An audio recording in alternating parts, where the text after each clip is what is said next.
Hey there, it's Carly with the Expat Focus podcast. Did you know we film a lot of our interviews now? So if you're not already watching this one, head over to YouTube, search Expat Focus, and don't forget to subscribe. Is it okay to travel for pleasure during the global pandemic? How do you weigh up the risk versus reward? And as the world currently deals with the Omicron wave of COVID, what measures can you take to make sure your travel is as safe and as responsible as possible? American Crissy is my guest to chat through these questions. In 2018, she started traveling the world full-time with her then 10-year-old son Zephyr, and together they visited 40 countries and more than 100 cities, documenting their adventures on the Instagram account Single Mum Budget Travel. COVID grounded them for a bit, but they recently took another trip, and Crissy is going to share her perspective on traveling during a global pandemic while looking after yourself and the locals.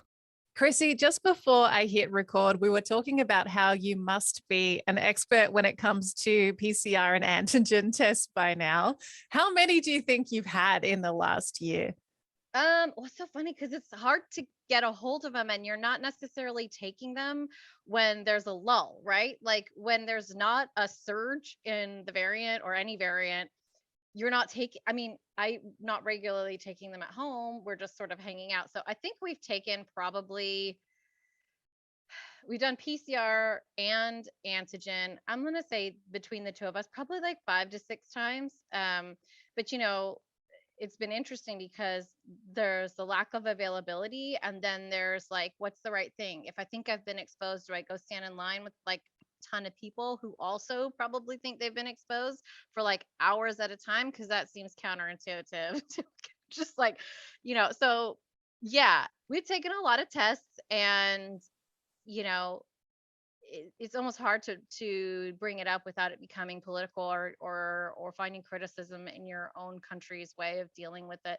And in a way, it's kind of sad but nice to know that on Instagram I'm connecting with all these people around the world who are like, "Ah, our country's a total show too," and because it's felt like for a while America's taken the show like crown, particularly in our initial response to a pandemic. And I'm someone who most people don't know this about me, but I've been writing for two national radio shows in the US that focus on health. So I've been booking and producing interviews with doctors for the better part of a decade. And all my day is reading health info and making sure I don't book a quack doctor that's going to tell people to, ingest horse tranquilizers and whatever. So this whole thing compounding onto itself of somebody who also is now like sort of jumped into the travel sphere. It's like everything has come together for me in this one hot mess. But the best background. And I'm guessing when people try to school you on your Instagram, you're really active on Instagram, single Yeah. mom budget travel. I'm sure you're like, guys, I know this. It's true. I do sometimes feel like that, but I have to say my mindset is anybody who has bothered to speak to me on Instagram that doesn't know me, that isn't like a personal friend or a friend through a friend, that takes their time to say something or try to offer me knowledge, I'm very grateful for it. Yeah, sometimes I'm like, "Durr," like obviously, like I've been out here doing this, guys. But I I think people, what Instagram and social media has shown us that people in radio have always known is that people want to connect, right? Even if they wanted to request a song back in the day or call you on your radio show and tell you were stupid, they're looking for connection. And I think social media is like just that amplified times a billion. So when people take the time to say like, "Hey, I read this article," or "I did you know this," even if I already know it, I'm kind of like, "Thank you, thanks so much, I appreciate it," Yeah. because And really, most people are just looking for that validation, right? correct, they want to be validated in what they've said to you, and they want to make a connection with you. So it's like, I noticed your Instagram post the other day where you were talking about being selfish in traveling recently, but yep. the difference between being selfish and being, I guess, in the face of other people. You used an ice cream analogy about, eating the ice cream or shoving your, germy ice cream at other people. Right. I guess the context of this conversation is that pre-pandemic, you and your son Zephyr were traveling full time around the world, which is amazing. Such a cool thing Thank you. and on so many people's bucket lists. COVID grounded you both back in the Yes. USA. Yep. Recently, you took another trip and probably the first trip outside of the country since the pandemic. Yes. So I want to talk about your thought process. I'm guessing all this time that you've been back in the States, you've been dreaming of getting back on the road. Yes. What led you to decide that this is the moment, despite Omicron hitting so many countries right now, this was the time for yourself and Zephyr to take off again and do another trip? Well, the truth of the matter is, I had flight credits that were expiring that were going to mean that I lost about $2,000. And that was really hard for me to swallow. And the crappiest part about it has been I've been trying to be so respectful and so chill for such a long time, despite, my own mental health issues of staying home and being alone and navigating a pandemic as a single parent, and protecting the people I love and care about. Like in the middle of this, we found out my dad has like stage 4 kidney disease. And so he needs to be extra protected, like, holy crap. And so I had purchased these tickets when it seemed like summer of 2021 was like the great reopening for travel, particularly in Europe, and particularly if you were vaccinated, right? So I got vaccinated early on. My first shot was in January. I waited for hours in a car with my sister to get a vaccine leftover.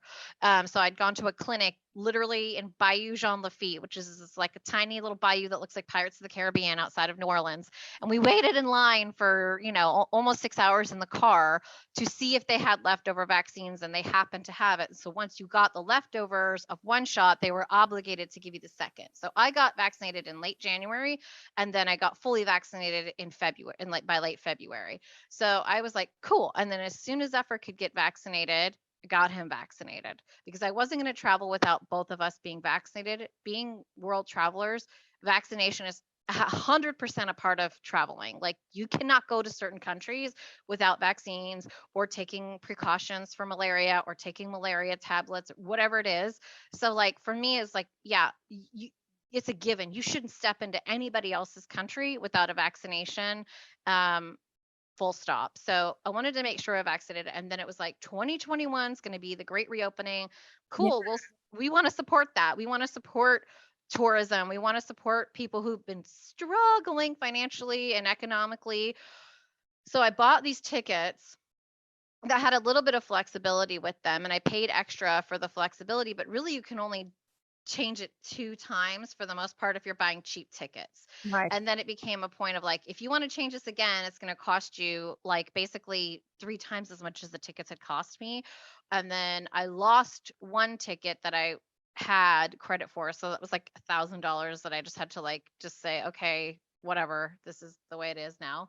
But it's just like, it is what it is. I can't travel. It's not safe.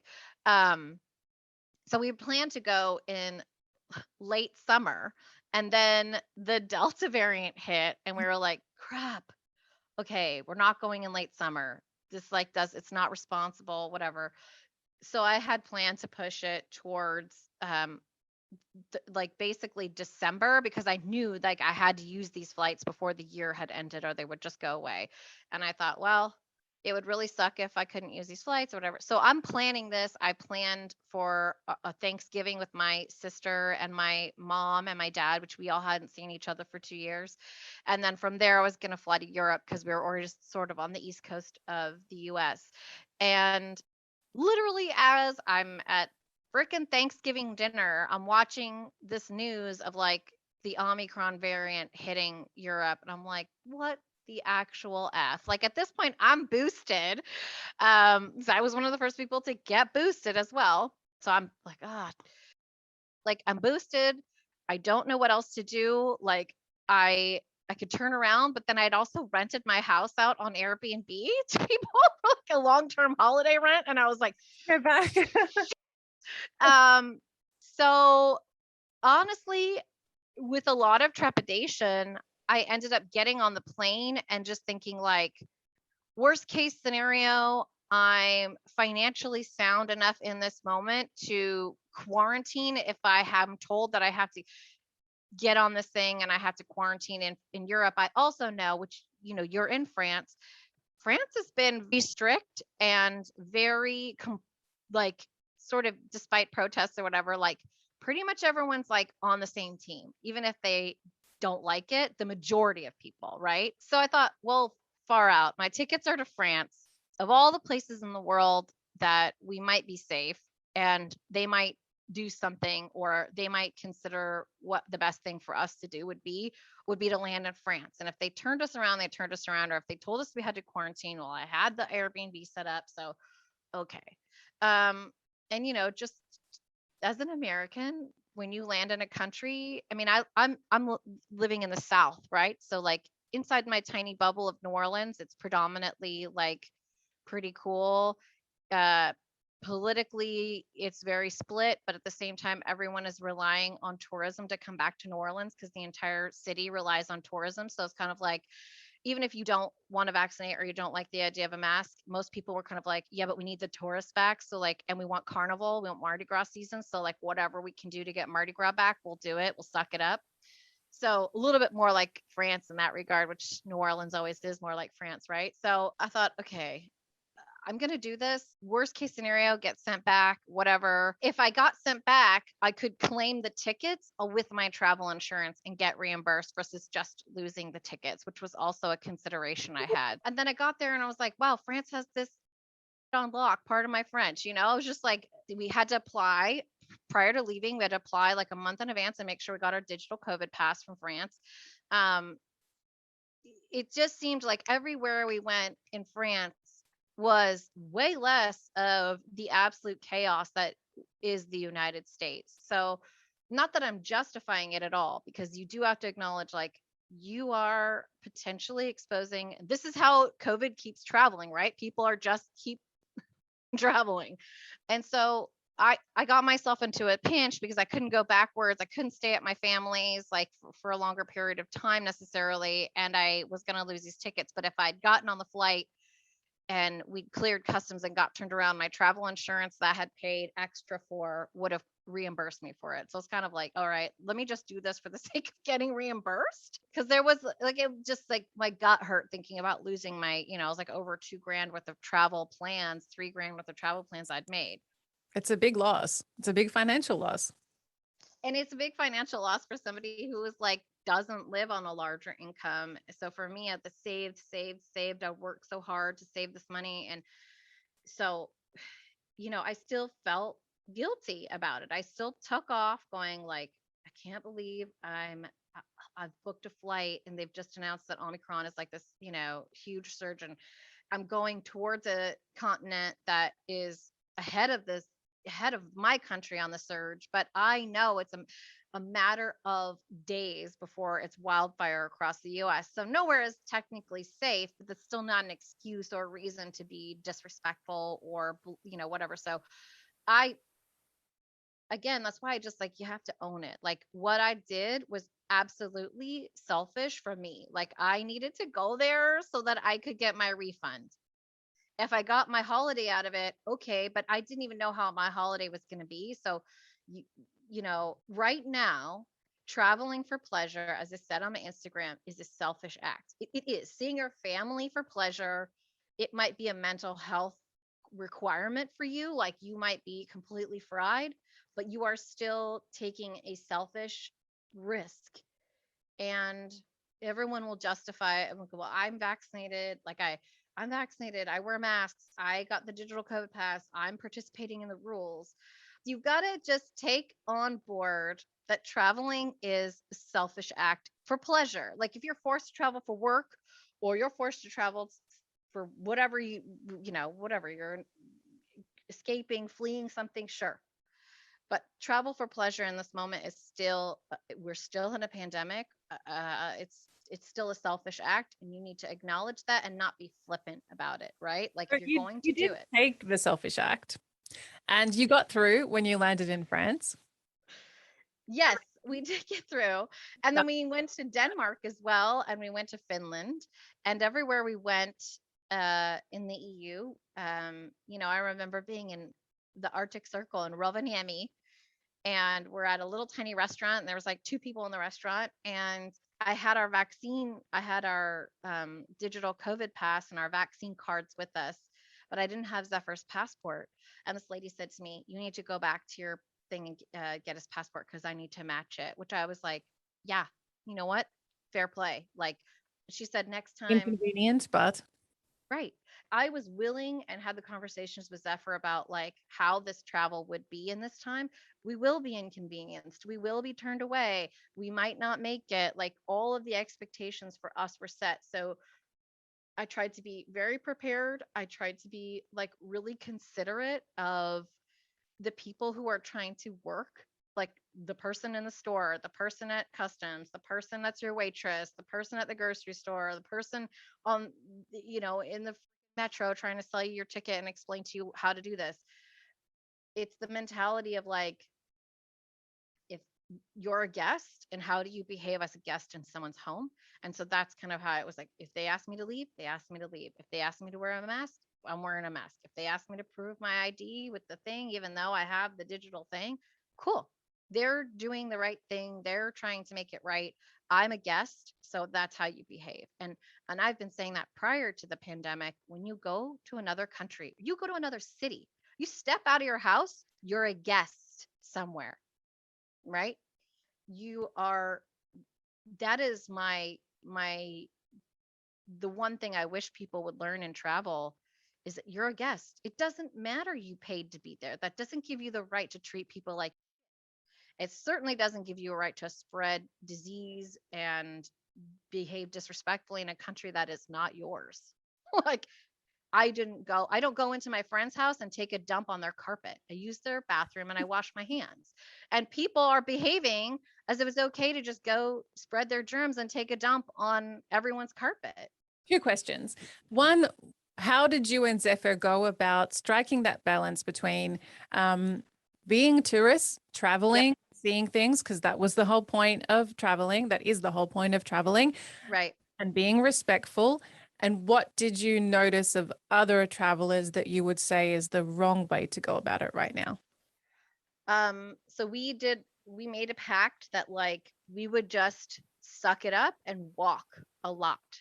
And I got I downloaded some of the metro apps in various countries, and also Google Maps gives you an idea of if you're forced or you need to take public transit. It tells you when it's busy, particularly in Paris. It's wonderful because you can put in the Google, "Hey, I'm going to go from here to here," and it's a long distance. But is it really busy right now? Is it peaking time? Is it peak commuter time for the locals? So I was just trying to be cognizant of staying out of people's way when I didn't need to be there. If we didn't need to take a metro in the middle of commuter time because that's what we wanted to do, And that's I a was like, COVID crowd risk. correct. It's Yeah. a COVID risk for us, but it's also a COVID risk for them. So I thought, well, what we're going to commit to is walking a lot and walking outside and getting from like we would go on our Google Maps. And if it was 30 minutes of walking versus 20 minutes to take two metros, well, we were like, what's 10 minutes going to do? It's not going to kill us.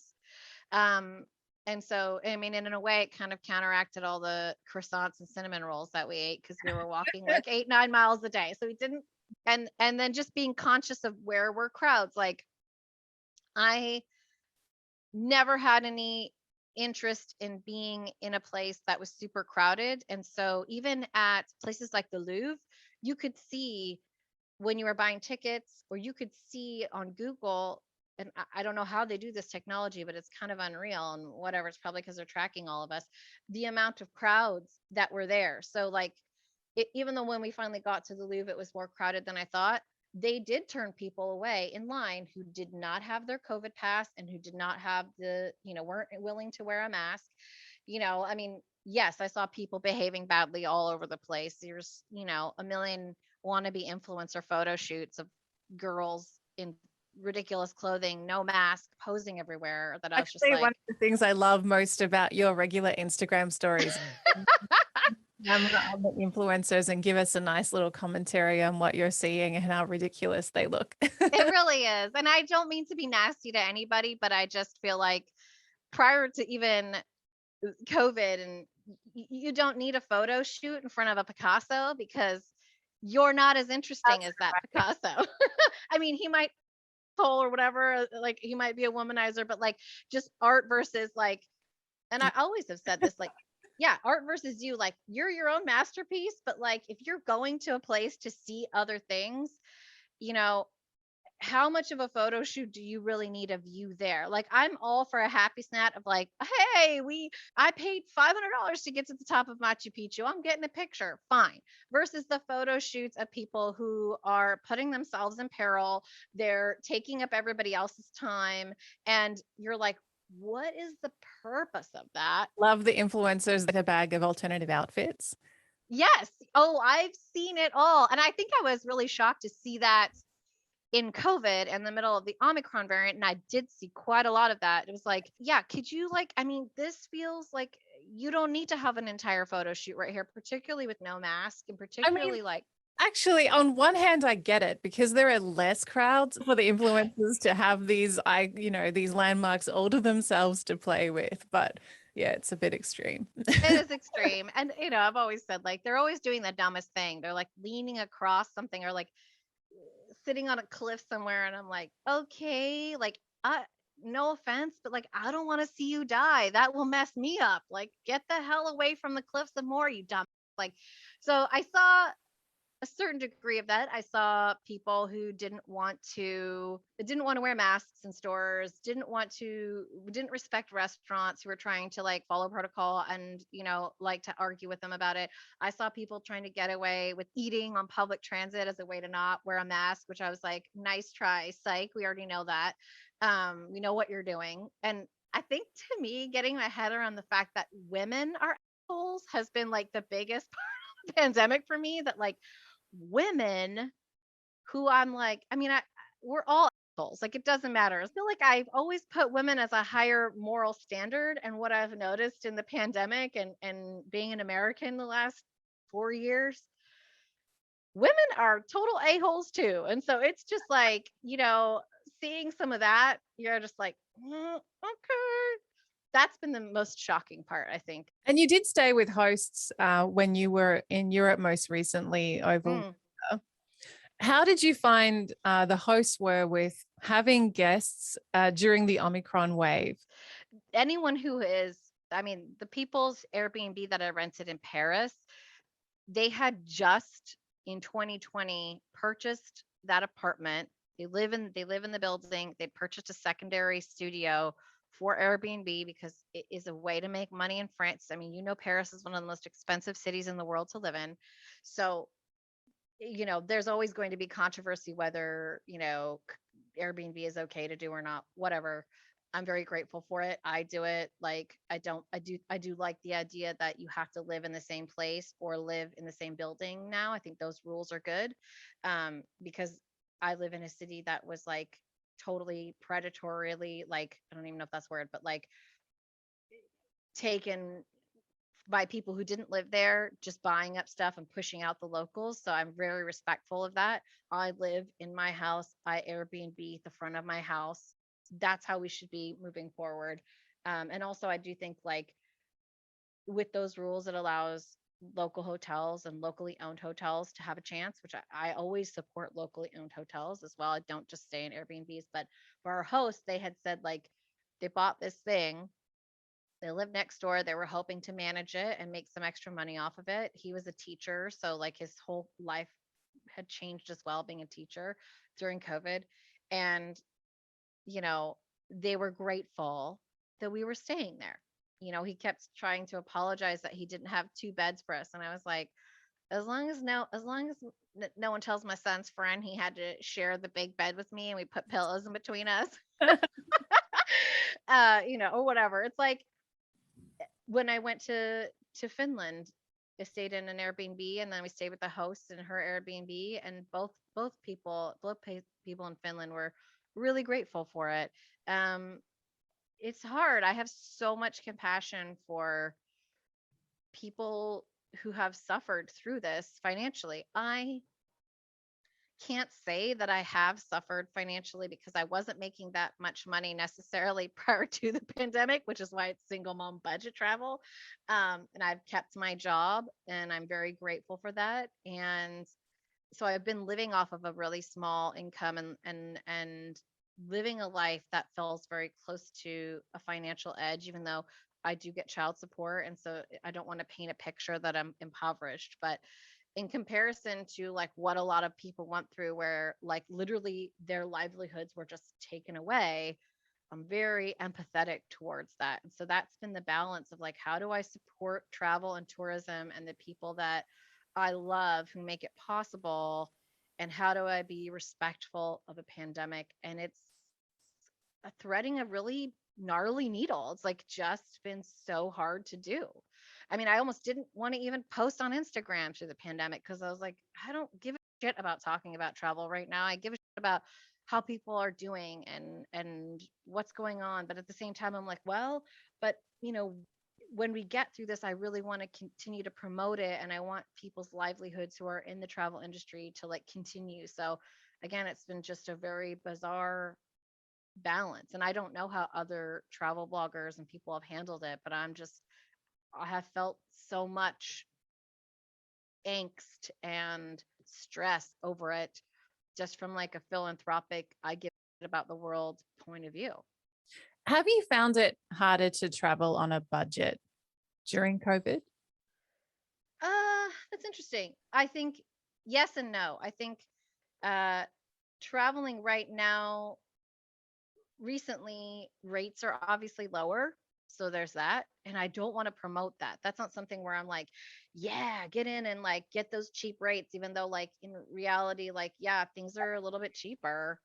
So if that's something you do need to take advantage of, okay, I get it. I'm not, no judgment. I just don't want to like throw it out there like free for all. you know there's been a lot of conversation about, particularly in the US, with supply chain and the cost of living is way up, and that includes the cost of food. So I haven't noticed it necessarily traveling. I've noticed it for me personally in my life, things that cost money, interesting things like I was talking with my mom about this last night, pine nuts or like quadruple the price because of the pandemic and the environmental impact of what's going on right now with all these storms and fires and floods and off season storms that's impacting crops. And so like Italian pine nuts or something is like ridiculous. We're like, I just want some pesto. Why is the pine nut bag $50? Those are things that I've been conscious of during the pandemic and just seeing how yeah, the travel industry has been absolutely smashed, but just like the world in general, like there's just a shortage of things. So getting back into travel is another, like I constantly talk about balance. This is just a balance of like, I think the travel companies are going to have to make things affordable for people if they want people to get back out, because if the travel industry was impacted, other people are impacted. People don't have a lot of expendable income. So it's going to be like a meet me halfway. Like how are the airlines going to not tick up the prices to the point that people can't afford that? And how are they going to survive? Right? Because we saw like Norwegian Air right at the beginning of the pandemic stopped flying and stopped their routes to any place outside of the EU. Well, I was using Norwegian Air like it was my best friend. Like it was a great international airline for budget travel that you knew was safe and you knew was good quality. That's gone. That makes me sad. Like the things like that have been impacted, so that when French B like relaunched like and repositioned itself and we're like doing cheap travel from the United States to France, I was like, I'm going to support French B because they're making it easier for me to like get to where I'd like to go, and I want to support high quality budget airlines because I do think that's the way going forward. And I think that's what's going to make travel more accessible to people, which has been my entire point in sharing a single mom budget travel, is how can travel be affordable and within people's reach, and I believe that if we travel more, we're better people. And I'm not talking about restful vacations and self-care vacations. I'm talking about taking yourself or your family out to see the world and learn about it. I think if you teach kids or you teach yourself, you don't have to have kids to do this, but if you travel with the intent to learn about another place, it makes you a better person and makes the world a better place. So how can that be more accessible to a lot of people? So I want the travel industry to survive this. My heart hurts for it, and I want travel to be accessible to people who have previously not had accessibility to it. So, and when will the pandemic end? I have no Well, idea. we kind of thought maybe by 2022, but it's Yeah. hasn't turned out that way. No. Crissy, you talked about preparing your son for the latest trip that you took during Christmas. I should say you came back to the States after Christmas. Yep. Preparing him, set expectations. This might not be the sort of trip we were doing before. What are you hoping what did he take away from that experience? And what lessons are you hoping he may have learnt about, being respectful in the world and traveling with the conscience, I suppose? Yeah, I mean, it's been something we it's been a way that we've behaved since we started traveling. I think I probably take a lot of criticism for the way that I raise Zephyr, regardless of what I do, which is fine. But I want him to be looking out, is what the word I always kind of the phrase I always say is like, I want him to look out, observe, and be curious. And so I, in traveling the past few years, we've been really been working on that. And he doesn't, when I started traveling with him at 10, people just assumed that, I'd fill in the gaps with the iPad on long distance trains and long journeys and stuff. And I didn't do that. He had to have books, he had to have toys to play with. So if he was doing homeschool, um, and it's been really important to me to teach him to look out and to be curious and to ask questions. And so on this last leg, he was kind of already prepared. Like we talked about it, and I have to say, like, part of it is how I'm personally trying to raise him, and part of it is him being a really, really, really awesome kid and being naturally curious, um, and naturally not fussy. He's not a fussy eater. He's interested in a lot of things. He's adventurous, and so that's part him, and that's part how I've been raising him thus far. So, uh, my generation, I'm a Gen X, but I'm at the tail end of Gen X. So I was a latchkey kid kind of growing up, and like my mom was working, my dad was working. And so I was taking care of my sister and getting us home from school and making food and all that kind of stuff. So I have a little bit of a different viewpoint than millennials and zennials who are like asking for justice in their childhood, which is great. I was trying to ask for justice, but also just like rolling with the punches. And so now I think there's a little bit of like there's always an overcorrection, right? We went from like screaming at kids to be good at sports when they were kids to everyone gets a ribbon. It's somewhere always in the middle, right? So again, it's always a balance. So for him, we talked about expectations of things that he wanted to do in Europe, which was, part of the reason we were going. But then I just always say to him, don't get attached to the outcomes, um, because we always learn from something. Even the crappiest things that have happened to us traveling, we learn from it and we talk about it. And it's always something that like everything is a learning moment for us. So we set a lot of very important ground rules. Like I I don't want to say that I'm a parent that's like bad news first, because I'm definitely not. I'm super like, we can do it. We can do anything. Like, woo, we're gonna freaking go travel the world in our backpacks from here. It's gonna be great. I'm very like glass half full, but with a warning on it. Like I just don't like to be flippant about anything. So, we just knew, hey, they might not even let us get off the plane. They might turn us around halfway through the trip. We might have to leave. And he was like, cool, mom. And, Zephyr, we're going to do a lot of stuff outside. We're going to do a lot of walking around. We're going to do a lot of observing. We're not going to be able to do as much of some of the things that we like to do. And he was like, I just want to be out and traveling. I just want to see things, because he's now like so conditioned to it. we were genuinely missing it. Like like me in particular, I felt like I moved to New Orleans at the beginning of the pandemic, so I had to make friends, which was like kind of impossible to a certain degree during the pandemic. He made friends in the neighborhood really quickly, which was lovely. Um, but like a part of who we are was 1,000% missing. So we understand when people say they're having a hard time with the pandemic and there's so much that they miss. I get it. Like I freaking get it. The thing that I believe is a core part of who I am was just non-existent.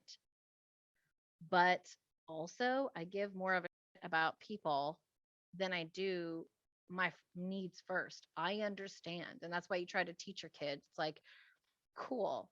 I want that, but like what Right now, there are bigger things going on. Yeah. right. And also like how do you teach your kids to care later on? You need to teach them from the jump because once they hit 6 or 7, if you've been treating them like they're the first kid ever born in this world, that's freaking hard to teach them compassion later. You know what I mean? Needs to And be. I did that with Zephyr. That's really commendable. Thanks. I mean, it's just really hard to teach your kid like you're the most important person to me, but you're not the most important person in the world. In the universe. Yeah. So, Crissy, I'd like to know, and obviously everyone's reasons for a travel are a little bit different, but as you said, it comes down to at the moment, if you're able to do it for pleasure and not for an, dire family reason or mental health reason, you are being selfish and accept that. And if you're going to do it anyway, what are your top tips to people to be traveling in a I suppose, socially conscious and Right. respectful way at this time? My top tip is don't go out of your house if you're not willing to behave like a guest. Um, the golden rule is the most important travel tip you need is treat people how you would want to be treated. And then my second thing would be um, obviously, depending if you're doing international travel or if you're just doing sticking within your country, there's going to be various rules. Know the rules of where you're going because even in a place like America, and then I know in Australia it's the same way too. But even in America, it's city to city. So the rules here in Los Angeles are different from the rules in New Orleans, even though this is America. The rules in San Francisco, which is the same state as California, are different than the rules in LA. It is your responsibility as a traveler or a guest somewhere to know the rules. This is pre pandemic, this is post pandemic, this is pandemic traveling. You better know the rules and you better be willing to follow those rules. It is not your right to go anywhere and be disrespectful. So I say, if you're not willing to follow the rules, you should stay home because you can create your own rules within your house and that's cool, but you can't decide what another place's rules are.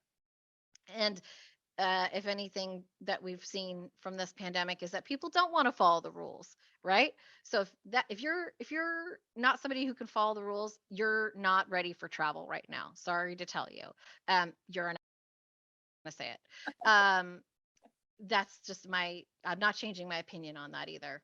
Um, the other thing is like the masking is so important wherever you're going, even if it's like local or you're just going to a different city, you really have to mask.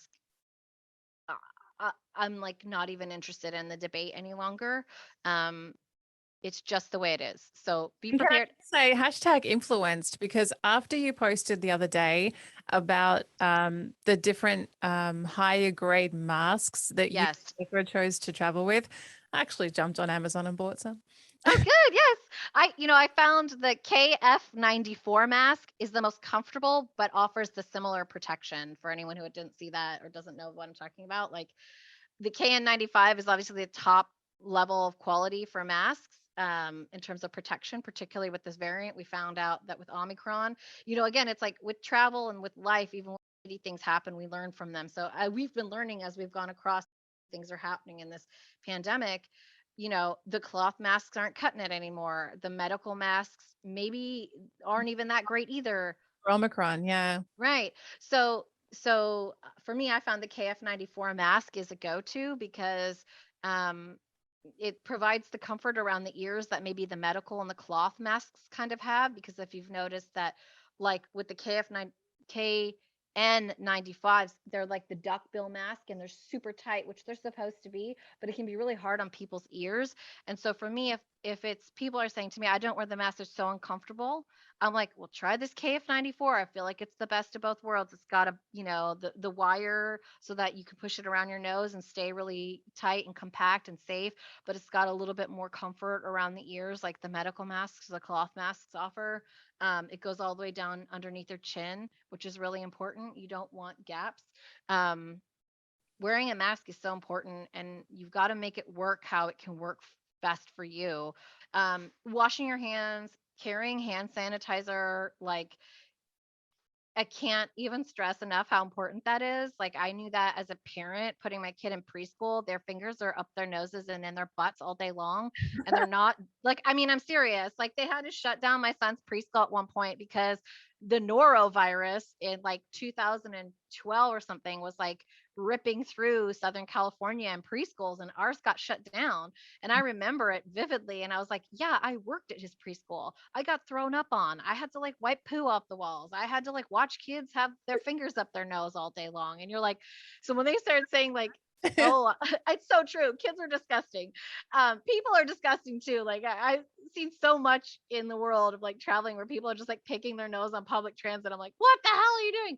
But I would say like just hand sanitizer. I'm not even like a super freak about that kind of stuff, but washing your hands and having hand sanitizer available to you is really important. And the other thing with the masks is if you're stuck and you can't get access to more KF95s or KN95s, a way to reuse them is to wipe them down inside. And you should do this regardless. You've got to wipe them down inside with antibacterial wipes, or like spray the crap out of them with your antibacterial spray. And then you can reuse them if you're in a pinch. Because obviously, people have a hard time getting them, or they're waiting for shipments, or like they feel like it's wasteful. You can clean them.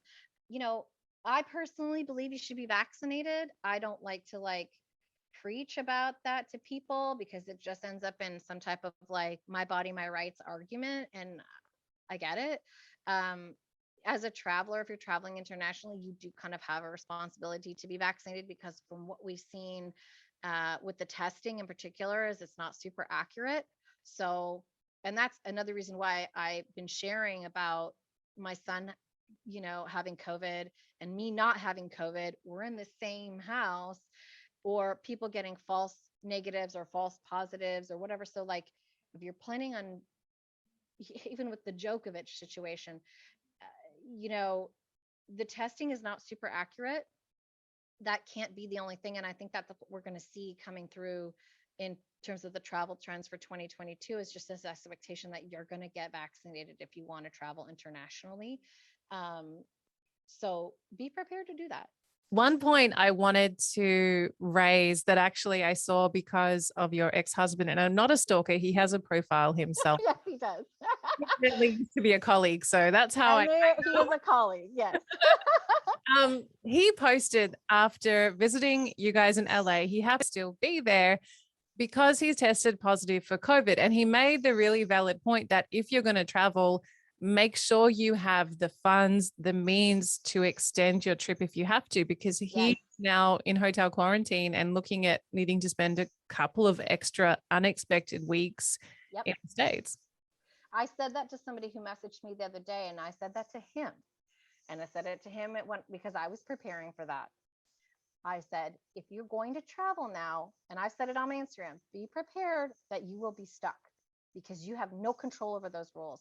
And, a lady sent me a message saying, oh, I have this week. Do you think I should go to Paris right now? I'm fully vaxxed and boosted, but I have this 1 week where my husband can watch the kids and I could go visit my friend. And I said, if you only have 1 week, I would not go, because you need an extra 2 weeks in case you get COVID. You have to. You have to plan an extra 2 weeks. Tack on an extra 2 weeks for whatever you're planning to do, and know that like you could get stuck. I mean, Byron literally got his test on the way to the airport. He had to turn his butt around and go hotel quarantine immediately. Man. like we were willing to do that in France when we knew we had to leave, and it was a 24-hour test turnaround 24 hours before we were supposed to get back to the United States. I didn't know the results of our tests. I was looking at Airbnbs that I could book for 2 weeks in case I got stuck, and I had to have those funds available and Crissy, have traveler's insurance. Damn it. Have traveler's insurance. Crissy, you did make it back to the States, and in the case of yourself and Zephyr with your most recent trip, everything was fine. You didn't get COVID. What is next? What are you planning? Are you planning to hunker down back in the USA until after the height of Omicron is over? Are you already looking ahead to your next trip? We are going to see how Omicron plays out for sure. We're gonna, because Zephyr is now COVID positive, we have to wait and sort of hunker down in Los Angeles as well. We'll go back to New Orleans. We'll sort of reset where we're at with everything. I want to say that, like, wherever you go, you can step outside your house and get COVID. So that isn't to say like don't travel. It isn't to say go nuts and go traveling. Not saying that, just being cognizant that it is super transmissible. We're going to go back to New Orleans, see how it goes for a month or two. I have plans to take Zephyr back to Europe in spring because he is going to start art history as part of his schooling. And the first part of the course, which is something he actually will get school credits for, is Renaissance art. And so I thought, well, I can't, as a traveler and as a parent who's been homeschooling for the last 2 years, then be like, here, look at the David through your computer screen, see how awesome it is. So our hope is to go back, but we're going to be very cautious and very respectful. And I would just like to say, to maybe tie a bow on it, that the mentality that if you got COVID, it's cool, you can go, which I think was the Djokovic kind of a thing, where it's like, I've had it. The tennis player in Australia, yeah. Yeah, he was like, well, it doesn't matter, I don't want to vaccinate because I've had it. And there's a lot of people with that mentality. That is not a loving mentality, and that is not guaranteeing you from not getting it. My sister's daughter, my half sister, has a daughter who works in nursing who has gotten COVID 3 times and gave it to her at Christmas. And they didn't think she would give it to them because she's already had it twice. She gave it to her mom at Christmas time. She flew from Los Angeles to New Orleans to visit her mom, gave her COVID. So having had it is not the okay to then just go nuts. If you've been vaccinated, if you've been boosted and you've had it, you probably are safer than most.